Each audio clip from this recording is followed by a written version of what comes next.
Sketch or no sketch? How do you know when to sketch before you paint and what sketching materials to use? Well, in this video, I'm going to go over my favorite sketching materials, when I use them, and why. The four different types of pencils that I use to sketch are mechanical pencils, art pencils that use graphite with different hardness levels, watercolor pencils that dissolve with water, and then these artist grade colored pencils used for sketching. The details of each of these pencils will be in the caption below, but let's start with mechanical pencils.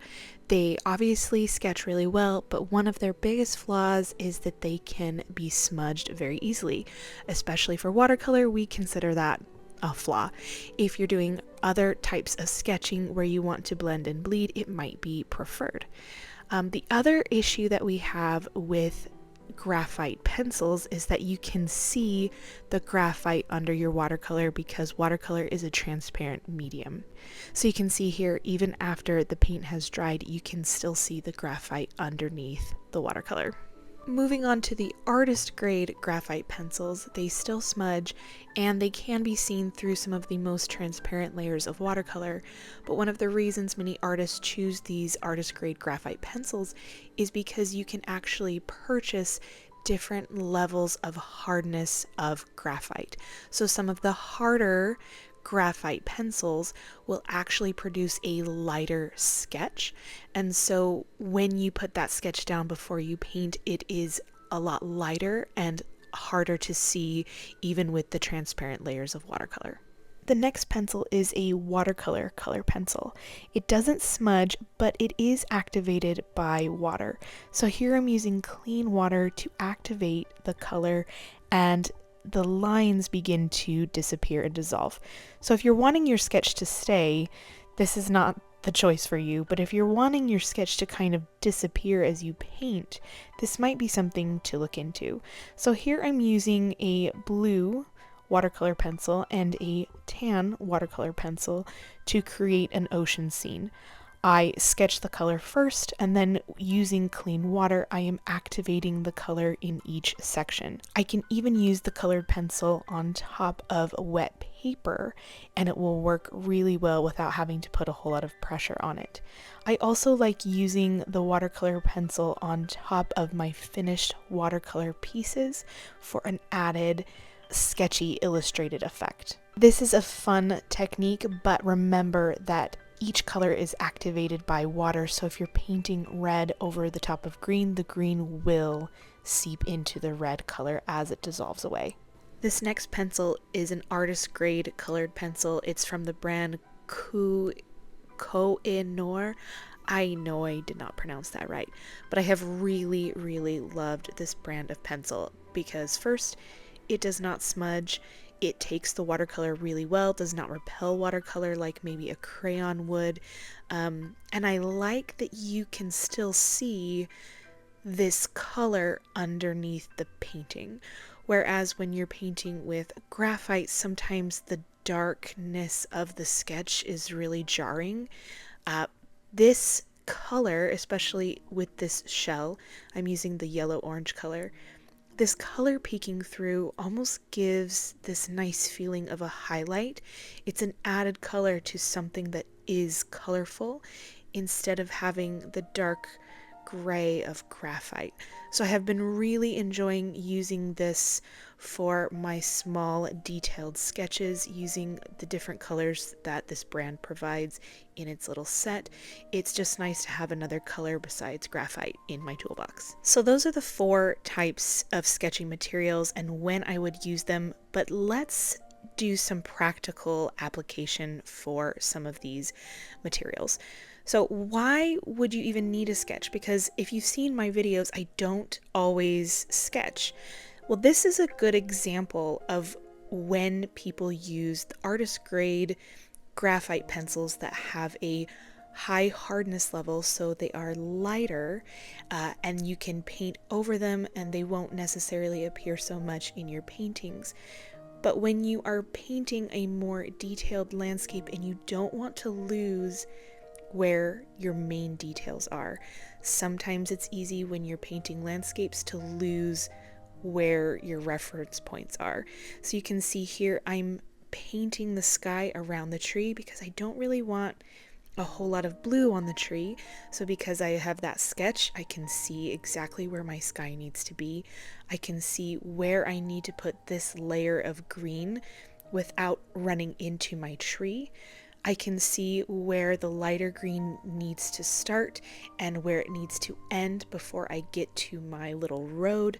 I can go around the tree and paint that over to the side. And then I can focus on my tree without any of those other colors getting in the way. I don't have to compete with the blue. I can make sure to use a different green so that it is different than the background bushes of green. And I can see all of it really clearly with that really light layer of the graphite pencil, and they're not competing. So many artists are tempted to sketch every single thing, but you want your sketch to be light and open. Focus on the main shapes and do not worry about the details. You will put the details in with your watercolor paint, but the more you sketch, the more you will see come through with those light transparent layers. So we just want to keep it as little as possible, and you want your sketch to be a guideline and not really part of the art. So we know why to use a sketch for landscapes. It helps to guide us. But why sketch for small things? Well, we don't really need to sketch for small things. I mean, you can. It's obviously helpful to give yourself a guide, but let's paint two different shells, one without any sketch lines and one with sketch lines. So first I'm going to paint my base layer of the shell. This one has no sketch lines. I'm just kind of doing this from a reference and blocking in the main shape. When you don't have a sketch, you kind of do need to fill in the entire shape with watercolor. So on the right, I am using that Koh-i-Noor sketching pencil to get a general outline. I'm focusing on the main shapes and the curvature and the length of the shell, and then I get to go in with my watercolor and start putting that base layer in like I did on the left side. But because I have the sketch, it's like I already have a box and I don't need to fill in every single part of the box with watercolor. So I am able to leave more of a natural highlight on the right side. It's really not right or wrong. It's a stylistic preference.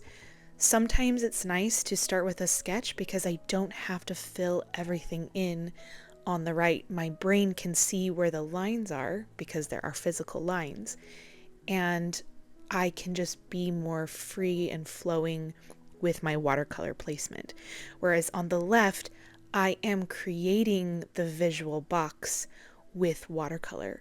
So all of my watercolor needs to be giving you the impression of the shell being there. I can't leave white space open in certain places as easily as I can on the right because I am creating the box on the left. So, like I said, not right or wrong, stylistic preference.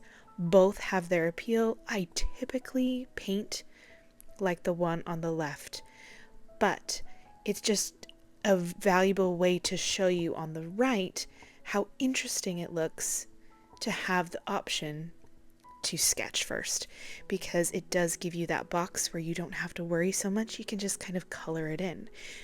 I find this to be a really helpful tool when I am doing plein air, because I can't focus so much on the details. So if I give myself boxes by sketching in the major shapes, I can just put in bits of watercolor and fill in the gaps with implied lines, which is one of my favorite loose watercolor abstract tools. So they look pretty similar, but you can tell with the highlight on the right side, it just has a different look, maybe a little bit more illustrated and sketchy, like it would be a stylistic type of illustration in a children's book. I hope this video was really helpful for you in seeing the different types of sketching materials you can use when you would use them, why you would use them, how you would use them. I don't always sketch. I'm known for just kind of winging it, but there are definitely times when I do sketch. I appreciate it as a resource and a stylistic choice, and I have been having a lot of fun with it lately. So I hope that this was valuable for you and that you can take this into your own practice. I'll see you all next time. Bye.